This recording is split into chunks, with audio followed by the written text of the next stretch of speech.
Alain, j'ai toujours eu la sensation que le coaching et la révolution du web social étaient un petit peu embriqués et qu'ils avaient un point commun, c'était un peu Palo Alto. Est-ce que ça te parle, ça?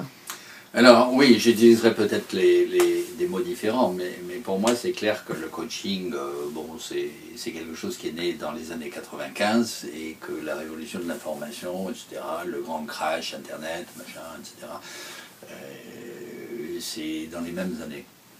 Donc il y a au moins on pourrait dire une synchronicité entre l'apparition du coaching et ce qu'on va appeler la révolution de l'information. Et c'est intéressant presque de remettre ça dans un contexte historique en s'amusant et en tirant des traits assez gros. Hein. Mais en gros, si on prend l'histoire de l'humanité, il y avait toute une période, on pourrait dire, féodale, etc., très territoriale, et avec une certaine approche directive, top-down de l'humanité, et est arrivé dans les années 1850, pardon, la révolution de l'information. Alors, la révolution industrielle, 1850. La révolution industrielle a tout bouleversé. C'est la première révolution, il faut mettre la révolution de l'information actuelle un peu dans ce contexte. Ça a tout bouleversé. C'est-à-dire que ça a amené les gens hors du territoire vers les villes, etc. etc. Et on a eu l'approche mécaniste qui s'est installée, c'est-à-dire qu'on a organisé le travail de l'homme selon une organisation de machines, avec des territoires, avec des découpages, avec chacun s'occupe de son petit boulon, mais pas de ce à quoi ça mène. Donc on a organisé l'homme et le travail de l'homme dans le sens de la machine. Alors ça a permis des tas de choses, de mettre un frigidaire dans les cuisines de tout le monde, une voiture dans leur garage, etc. Ça a amené à un énorme changement au niveau de l'humanité, mais très matériel et très mécaniste.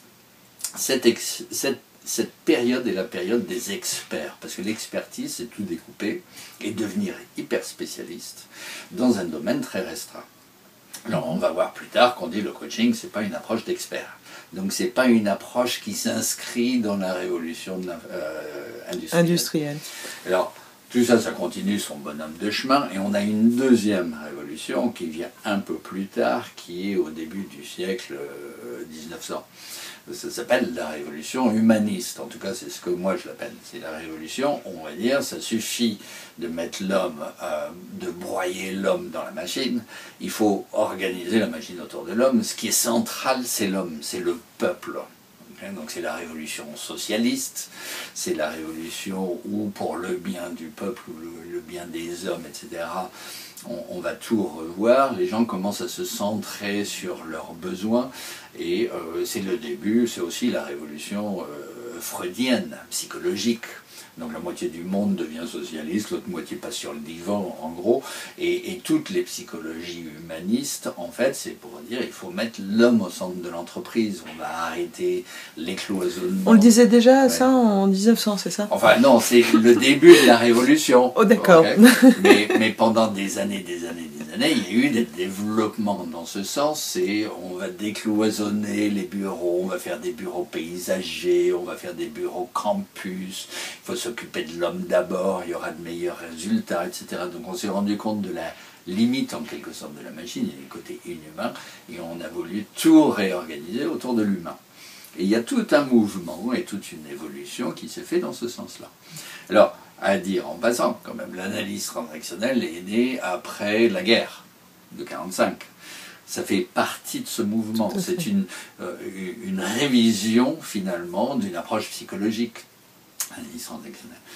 La PNL, toutes ces techniques sont des techniques qui reposent sur la relation humaine et qui sont en fait centrées sur le développement de la relation, la compréhension de la relation, le développement du potentiel de chacun, etc. au niveau, avec une base psychologique sous-jacente. Alors arrive la révolution de l'information, beaucoup plus tard, qui fait qu'on a, à la limite, plus besoin d'être dans le même type de relation. Par exemple, on n'a plus besoin de se voir, Mon fils a des relations avec des gens dans le monde entier, on n'a plus besoin de matière, on n'a plus besoin de se déplacer. Les encyclopédies universalistes, ça ne sert plus à rien parce qu'en ligne, on a toute l'information tout de suite. Donc il y a une forme de réorganisation de la vie sociale où il y a des gens qui vont dire « Ah, c'est terrible, les gens n'ont plus de relations, ils restent sur Facebook, ils restent sur les réseaux sociaux, etc. etc. » Il n'y a plus de relations comme avant. Ils définissent la relation dans un certain contexte et ils ne se rendent pas compte de nouvelles donnes. Il y a une nouvelle donne qui est en train de se mettre en œuvre. Donc ça, c'est la révolution de l'information. Ce qui est intéressant pour revenir au coaching, c'est que le coaching apparaît à cette période. On pourrait dire que le coaching hérite plus de la révolution de l'information que de la révolution humaniste. Par exemple, si on prend le coaching dans ses sources anglo-saxonnes, il y a plus de coaching qui se fait par téléphone, peut-être par Skype, que de coaching face à face dans la même salle. Il y a plus de coaching, il y a plus de recherche dans les réseaux sociaux et d'autres façons avec les coachs aujourd'hui. C'est beaucoup plus court, le coaching est beaucoup plus court qu'une relation psychologique. On parle de coaching en 2 sessions, en 3 sessions. C'est beaucoup plus centré résultat immédiat.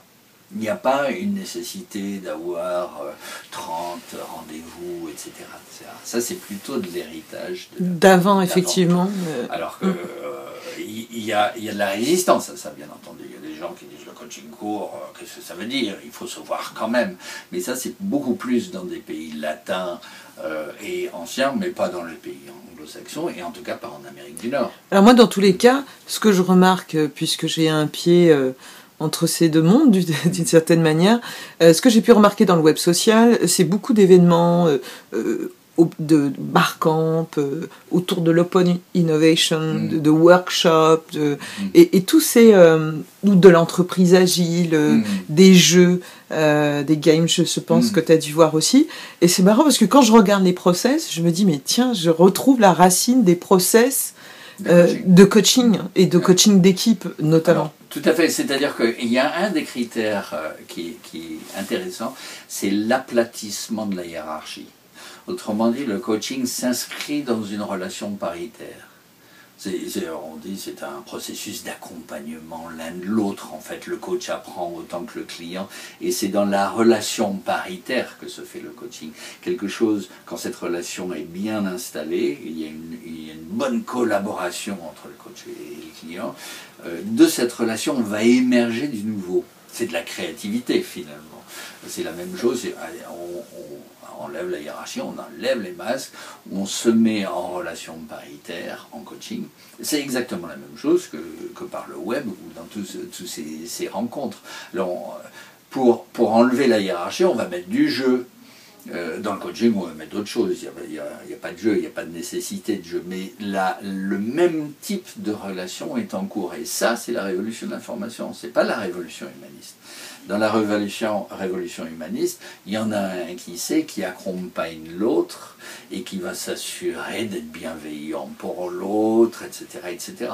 Dans le coaching, la bienveillance, elle est là, mais elle doit être réciproque. Le coach peut autant demander à son client de la bienveillance, puisqu'on travaille ensemble et on est égaux.